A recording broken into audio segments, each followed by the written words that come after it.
Hi, I'm Nikki from Teaching Autism, and welcome to the Autism and Special Education Community Podcast. Are you an autism or special education professional? Are you a teacher or therapist looking for support and new ideas? You may even be a parent, family member, or carer. This podcast is perfect to help you find out more information, support, and get some of your questions answered. Hey friends, and welcome back to another episode on my Teaching Autism and Special Education Community Podcast. I am so grateful to have you here and listen in to today's episode, which is all about echolalia. And side note, before we begin, echolalia is pretty difficult for some people to say. But when you're going to say it as much as I am through this episode, I am going to apologize in advance if my echolalia starts to sound a little bit crazy. I also just wanted to remind you to be sure to hit the subscribe button on our podcast. This way you'll be notified when we have a new episode go live, and if you have a spare few moments, I would love for you to leave me a review on this podcast. That way more people can find the show and tune in as well. So back to today's episode, and today I am talking all about echolalia. Echolalia is something that I get asked about quite regular. But during my time when I've been out visiting other schools and classrooms, I always find it surprising how little people knew about echolalia, or the confusion about it too. And some people didn't know anything about it. So today I want to offer an episode that will help you learn more about echolalia, and we're going to start right at the beginning with what is echolalia. Echolalia is where phrases and words are repeated, and this can actually be a sign of autism. Now, this isn't to be confused with young children copying you as they grow up. That is a natural process for language development. This is more of a sign where the repetition continues on after those young toddler years. Echolalia can also be a sign of other things like dementia, traumatic brain injury, and schizophrenia, but it's most often associated with autism. And because of my field that I have knowledge and experience in, this podcast will be all about echolalia and autism. So echolalia is actually a unique form of speech, and for many autistic individuals, this can be one of the first ways that they use speech in order to communicate. There is usually a reason for echolalia, and some of the most common reasons are to ask for things, to interact with others, to keep a conversation going, to gain someone's attention, to protest or refuse something, and to answer yes. Now, you may have heard about echolalia, but did you know that there are two forms of echolalia? There are immediate echolalia and delayed echolalia. Immediate echolalia is where someone will repeat something back to you that they have just heard, which suits the name immediate echolalia. So one example may be, it's time to go to school, and the individual may repeat, time for school. Bryna Siegel, who writes the book Helping Children with Autism Learn, says that this repetition process is where the individual is demonstrating that they can hear, produce speech, and remember it to reproduce it.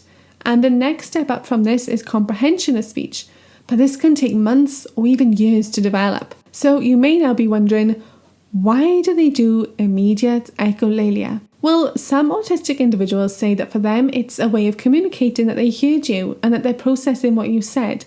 It's a way for them to remain involved with the conversation and how to give an answer, while still having time to process their official answer. Now, as you can imagine, sometimes this can cause problems, which may turn into meltdowns. So, as we just discussed, a lot of the time, immediate echolalia is where the individual is processing what you've said, but they've repeated it back to you while they're working on their proper answer. So, if you ask them, do you want to go swimming or play outside? And they immediately just respond with the second answer, play outside, as part of immediate echolalia, then you may take this as, okay, they want to go outside instead of swimming. But the individual may actually want to go swimming, but they replied instantly without processing and giving their full answer. They're just trying to process the two choices and decide which one they need to respond with. Immediate echolalia is usually always focused on the last word or part of a sentence. So that's immediate echolalia. Now you may be wondering, well, what is delayed echolalia? This is where an individual has memorized a catchphrase or even a paragraph, could even be part of a movie script. Delayed echolalia is the repetition of these phrases after a period of time after the actual occurrence. So it could be minutes later, hours later, even months and years later. And this can happen at any time or place, and not always in an appropriate social context. So what are some reasons for delayed echolalia? Well, there's 3 possible ones that I want to discuss today. 1 is self-stimulatory behaviour, 2 is communicating their mood, and 3 is reviewing the day. So we'll start with number 1 and self-stimulatory behaviour. Many individuals may find delayed echolalia is satisfying and they enjoy to repeat those words or sentences. So this can be part of self-stimulatory behaviour. And while this is great that it provides them with that satisfaction, sometimes this can be negative too, because it can sometimes get in the way of having real life appropriate interactions. If we ever find this with a student, we just offer a distraction or direct them to something that's more constructive and appropriate. 2. Communicating their mood. So can you ever remember a time where someone said something to you that made you feel really angry? It may have been, "It's cancelled," regarding a train cancellation or something that you really needed to access. Well, for an individual with delayed echolalia, every time they may feel angry, they may repeat that phrase, "It's cancelled," because that's what they have linked to being able to express their current mood. And finally, reviewing the day. So this could be at the end of the day when the individual is thinking back to everything that happened that day. Then they may start to repeat phrases that they heard, what people said to them, or even to others. They may even be able to get the tone of voice that was used when they were said. I also wanted to discuss about functional and non-functional echolalia. So for some individuals with echolalia, it can actually be non-functional because they are repeating meaningless sound. And although to many adults around them, this may feel like they're communicating with meaningful language, but it may not always be the case.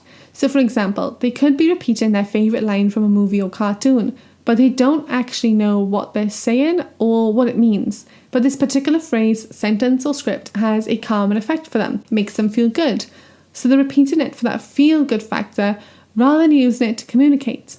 However, there's also functional echolalia. So functional echolalia is really just the opposite of non-functional echolalia. And this is where the individual uses those phrases, words, and sentences that they've memorized in appropriate context. So for example, they may repeat a sentence like, "Got fries?" And then when they are hungry and they want fries, they may say, "Got fries?" because they feel like this is relevant and being used in context, which it is. You may be wondering, well, how can I identify if my student is using functional or non-functional echolalia? And to be honest, there's no easy answer. It can be really tough to work out.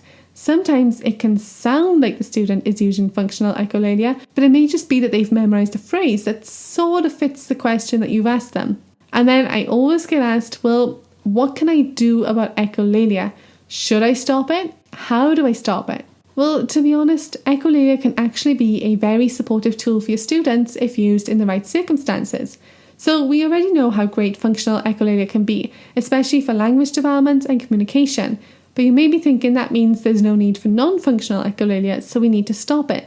But that's not always the case. Non-functional echolalia can be a great place for you to start with a student, especially if you have access to therapies like speech and language or play therapy. These therapists can help the individual use their language skills more appropriately and in the right context, and this can help become more functional. It's because of this that I try and say, don't ever consider stopping echolalia unless you have a really, really valid reason, and speak to those therapists first because they may find an alternative way to help that student rather than just stopping the echolalia. So, that is my podcast episode today, all about echolalia and autism. I am pretty impressed that I didn't manage to mess up echolalia as many times as I thought I would, because it's one of those words that is a little tricky. Anyways, I hope that you found today's episode really helpful. I hope you were able to learn a lot about echolalia, functional echolalia, non-functional echolalia, immediate echolalia, and delayed echolalia. So if you have experience with echolalia with your students, if you have any questions, please don't hesitate to reach out and let me know.